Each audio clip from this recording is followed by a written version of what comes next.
What's up, guys? This is Juan with another episode of Full Send.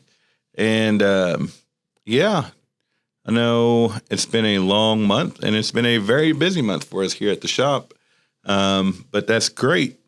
We've been, I think we're on track to hit our non-negotiables like Tyler wants. And then I think for fulfillment, I'm growing my team by 2, and it's not the growing pains, but it's just the process of interviews and just a long, drawn-out process of interviews of trying to hire for 2 positions at one time, and just trying to get your interviews set to which ones who you're interviewing. So if you haven't already, go ahead and hit that subscribe button. If you're not following us here on YouTube, go ahead and subscribe. Follow us on TikTok, Instagram, Facebook, and any other where you can follow us for social media. But yeah, stay tuned. Turn on your notifications. Yeah. Let's get straight to the point. This what you do and what you don't do. No bullshit, sugarcoat when it comes to repairs and maintenance. Advice you can go to. Full sin, no edits, cause just go to full sin, and we'll get you done right. Full sin, and we'll get you going right. Full sin, keep it going day and night. And this ain't just a podcast, we get it right and keep it tight.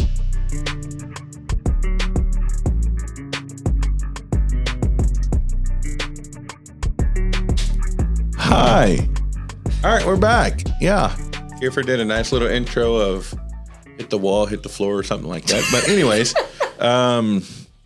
now we're back. I'm going through growing pains, or I say pains, but they're not. Growing our operations team by 2 people, one for inside, one for outside. The number of orders that have been coming in is great. It's been keeping my team on their toes, but I'm looking for another person to add a little relief to them. That way I'm not working them, or they're not working like dogs and getting overworked. So yeah, I'm interviewing for that. And then I'm interviewing for an inside associate for operations, as far as helping streamline the processes for incoming orders and outgoing orders. So it's been fun so far. I think I've interviewed in person 2, on the phone I think like 4, and just got the hiccups out of nowhere. But no, I think 4, and interviews alone are draining. I forgot, because it's been a while since I've interviewed for anything. But no, they're draining. You can prep for them all you want, but I mean, having to stop what you're doing to go do an interview, then go back to what you were doing, to stop like 5-10 minutes later on just to do another interview is kind of exhausting. But no, we're doing great. Our sales have been up, so great job, Lacey and her team, all the way through. And then operations, we've been a little behind, but we're making it work, and we're kicking ass at it. I don't know what we're doing on advertising, but man, it is fucking working, and it is keeping my guys going nonstop, which is great. I know we are still looking to expand. We're still looking into either 3PL locations or our own warehouse locations, either on the East Coast or on the West Coast, or even maybe both. But we've done the logistics, we've ran the numbers, and it makes sense, because at the end of the day, it's going to save us some money. So I was saying in one of my other shows or other episodes on zoning, that's one great way to save money, is by being able to cut your cost down in shipping, which impacts the bottom line. But we're looking into expanding, and that's great, because it's very promising what we got going on this year. And then not only in the rate that we're growing, all the other vendors are seeing it. We have vendors who before wouldn't even bother looking our way because we were still the little guy. They're looking at us, and they're wanting to work with us to help them grow and help us grow. It's a I scratch your back, you scratch my back, which is great. Because, yeah, no, my mind went blank. I had that in a while. But no, been great. Like I said, last week we were at NATM and got to meet with a lot of these vendors and sit down with them and just see what their pain points are, see what they're trying to push. And they're vice versa. They're looking at us and seeing what our pain points are, where they can help out. And it was great. Talked with Trojan Tarps, talked with Warrior, talked with Apex Trailer Parts, A1 Trailer Parts. I mean, all these other not manufacturers, but vendors who are looking for companies like us, like what we do, where we can basically, we have the sky's the limit to who the people we can reach, from your end consumer to your wholesalers to your mom and pop stores to manufacturers and, small distributors. So they're looking at us and they're wanting to help us grow and in return helping them grow as well. So it's great. And I'm really looking forward to where this first quarter is going to put us at, because the first 2 months were great. I think we're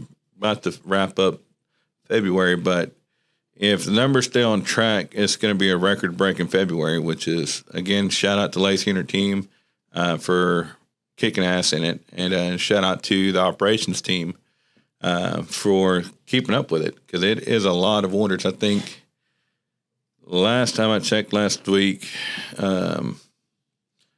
Friday when I checked last week, it was right at 1,400 orders, and that's a lot for February. February is usually a slower month for us. February usually has around 1,600 orders, and we're still at a full week and a week and a half left in a month. And but yeah, we average, like I said, we average on a monthly average, we average about 2,500 orders going out to 25 to 3,000 orders going out. So for February to be almost on track to be at 2,500, that's pretty good, because you got 28 days in the calendar minus your weekend. So that puts you roughly around 19 to 20 days, business days that you could actually, have somebody write their Monday through Friday. But no, business is going great. I moved Brandon from, one of the big moves that I've made here internally is moving Brandon from axle manufacturing over to purchasing. And what basically that gives, I'm not giving up purchasing, but he's taking that weight off of my shoulders to where he can focus primarily on bringing in inventory that we need, especially with his background in axle manufacturing and some other stuff. He's great with numbers, and so he's able to see and has a feel for how the industry is moving, because believe it or not, this industry is a roller coaster. You have its days where it sells particular axles or parts or fenders, jacks, couplers, lights, and he has a good feel for it, and I'm just going to teach him a couple other stuff that I learned along the way, and then that's going to give me able to focus on what Tyler's wanting and what Caitlin's needing, and being able to grow the company operationally, and potentially, just like I said, opening up that other warehouse, whether it's on the East Coast, West Coast, or even both, or creating our own fleets, or, just 3PL. And that's great, because that purchasing alone is a beast in itself, because it required you to be in it every day, seeing what's moving, seeing what's not moving, especially for the retail industry that we're in, because we don't just sell to wholesale customers. We don't sell just to manufacturers. We don't sell to, one particular customer that buys X amount of products every time. We have those customers, yes, but majority of our customers come from online presence, Amazon, eBay, Walmart, our Shopify store. And those orders there, it's coming from all 50 states. It's not just focused on one regional area. It's servicing the whole state, or not the whole state, the whole country. So you just can't focus on one item. You have to focus on everything. Make sure you have your inventory for, levels up, whether you're having a 15-day inventory levels, 30 days, 45 days, just get a feel for the industry. I know here lately our tire sales have gone up and so have our fenders, which is great. But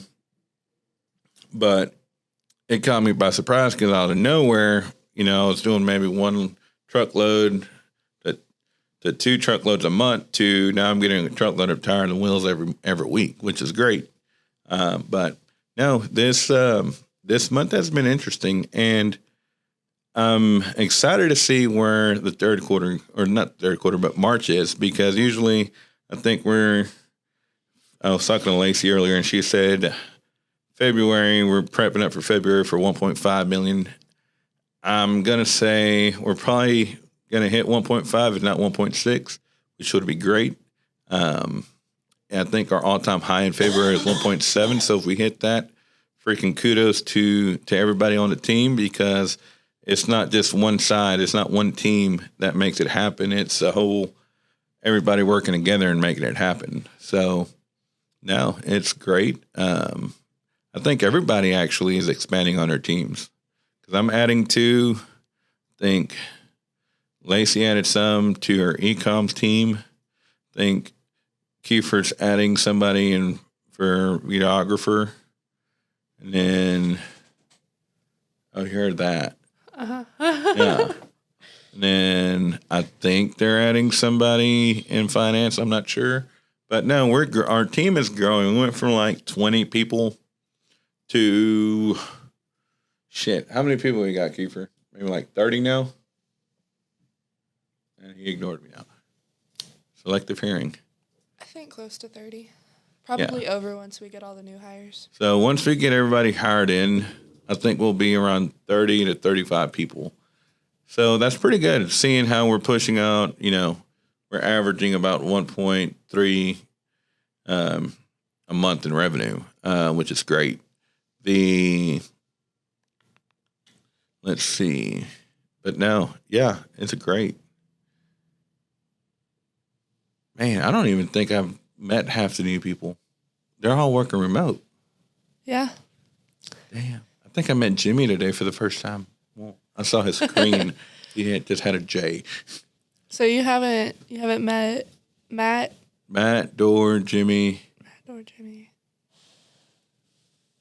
I think that's it. Is that it? I could have swore there was more people. I think that's it right now. Okay. So yeah. And then I think we're doing our State of the Union meeting next week with the whole company, which is going to be great. Just bringing everybody in from the company and just getting everybody focused, streamlined into what our yearly goal, our 1-year goal, 3-year goal, and our 8-year goal plan is, and getting everybody on the same page before we can execute and make sure it happens, make sure that the non-negotiables are met, and that everybody's on the same track as far as how we're going to get there. So, no, I'm excited for what this quarter is going to bring, for what this year is going to bring. Great things are coming. If you haven't already, go ahead and subscribe. Stay tuned to what's to come from either Full Send Podcast, Women in the Trailer Industry, The More You Know, or just even what, items that we're providing. But just make sure you're following us on TikTok, Instagram, Facebook, MySpace. She's like, what the fuck's MySpace? I know what MySpace is. Just never actually seen it. Yeah, MySpace, you can select your top 8 people, friends, and create your own background, and then create your own music. Not music, but like set your own music on your profile. But anyways, no. Ooh, we should make a MySpace for trailer manufacturers. That'd be great. Kind of like LinkedIn, but just trailer manufacturers. That way everybody can see what everybody's doing. But no, we still got the TV up in the trailer. Like, he's missing a TV. But no, it's great. I think that's all I got for this one. I promise my next ones I'll have a Notion. But yeah, I just got back and it's been crazy. So talk to you later. And if you haven't, don't forget to stop by the merch shop and get you a phone case or any of the other memorabilia that we have for TTPO, Women in Industry, and Full Send. So, yeah, stay tuned. Deuces. Bye. Let's get straight to the point. This what you do and what you don't do. No bullshit, sugarcoat when it comes to repairs and maintenance. Advice you can go to.